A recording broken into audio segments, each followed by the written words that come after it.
Assalamualaikum warahmatullahi wabarakatuh. Nama saya Beben Syahnur dari kelas 12 IPA 3. Saya akan mempresentasikan materi tentang peredaran darah, keringat, menstruasi, dan proses terbentuknya urin. Yang pertama, peredaran darah.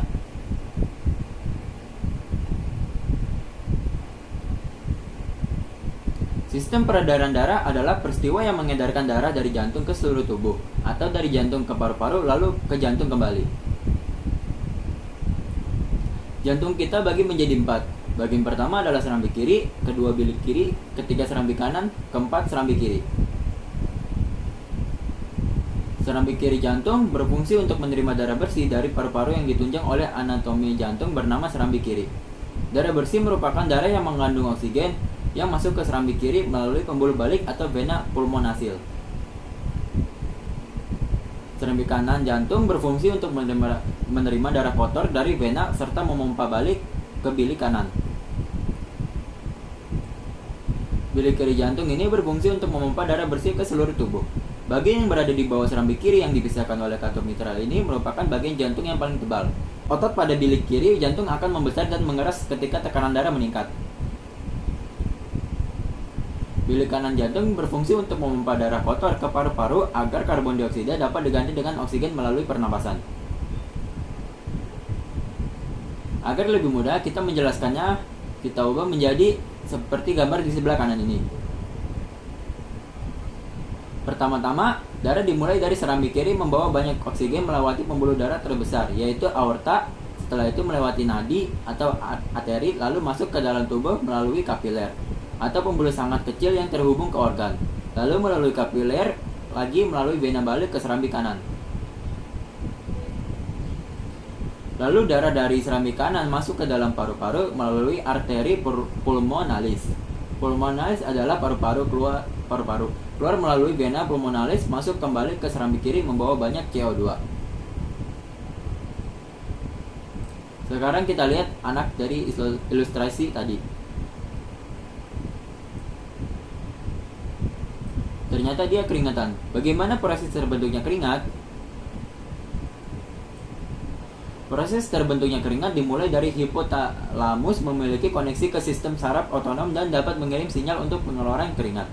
Bagian depan hipotalamus anterior kemudian akan mengaktifkan kelenjar keringat dan mensekresikan enzim yang membantu pembentukan keringat. Perintah dari hipotalamus di bawah sistem saraf parasimpatis dan merangsang kelenjar keringat ekrin untuk memproduksi keringat dan mengeluarkannya. Keringat diproduksi dan dikeluarkan kelenjar ekrin adalah kelenjar keringat utama pada manusia. Kelenjar ekrin yang diaktifkan hipotalamus kemudian memproduksi keringat dan memulai pengeluaran keringat.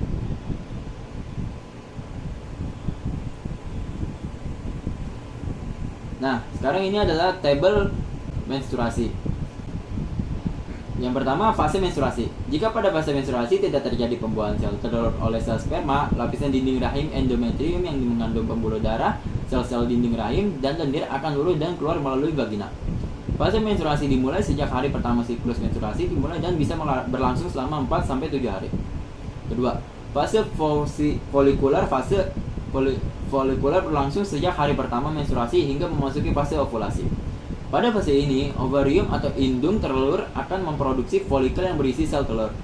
Seiring dengan pertumbuhan folikel ovarium, dinding endometrium yang sudah meluruh akan menempel kembali untuk menyambut sel telur yang diharapkan sudah dibuahi sperma.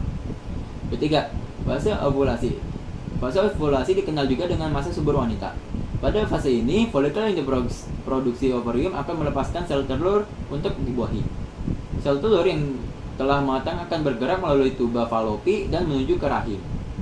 Sel telur ini hanya akan bertahan selama 24 jam. Jika tidak dibuahi sperma, sel telur akan mati. Sementara itu, sel telur yang dibuahi sperma akan membentuk janin. Endometrium yaitu lapisan terdalam pada rahim dan tepatnya menempelnya ovum yang siap dibuahi. Luteinizing hormone atau LH. Hormon ini berfungsi merangsang ovarium untuk melepaskan sel telur selama ovulasi. Jika sel telur bertemu sperma dan dibuahi, hormon ini akan merangsang corpus luteum untuk memproduksi hormon progesteron. Follicle Stimulating Hormone (FSH). Hormon ini berperan dalam merangsang produksi sel telur. Dalam siklus menstruasi, kadar hormon ini akan meningkat sebelum sel telur dilepaskan oleh ovarium. Hormon progesteron akan diproduksi setelah wanita melewati fase ovulasi. Salah satu fungsi hormon progesteron adalah merangsang lapisan dinding rahim untuk menebal dan siap menerima sel telur yang telah dibuahi. Kadar hormon progesteron akan mengalami penurunan pada fase folikular dan peningkatan pada fase luteal. Proses urin. Dalam sistem ekresi urin terbentuk pada bagian ginjal. Kita berfokus ke bagian yang dilingkari. Satuan fungsional terkecil dari ginjal disebut dengan nefron.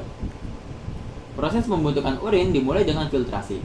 Filtrasi merupakan proses penyaringan darah pada bagian glomerulus. Hasil filtrasi disebut urin primer. Kedua adalah fase proses penyerapan kembali zat-zat yang masih diperlukan seperti air, glukosa, dan asam amino. Reabsorpsi terjadi pada bagian tubulus contortus proximal dan lekung, hasilnya disebut urin sekunder. Augmentasi merupakan proses pengumpulan urin dimulai. Dari bagian tubulus contortus distal dan tubulus collectivus, hasil augmentasi disebut urin sesungguhnya yang mengandung H+, K+, NH3, dan air. Sekian dari presentasi saya. Wassalamualaikum warahmatullahi wabarakatuh.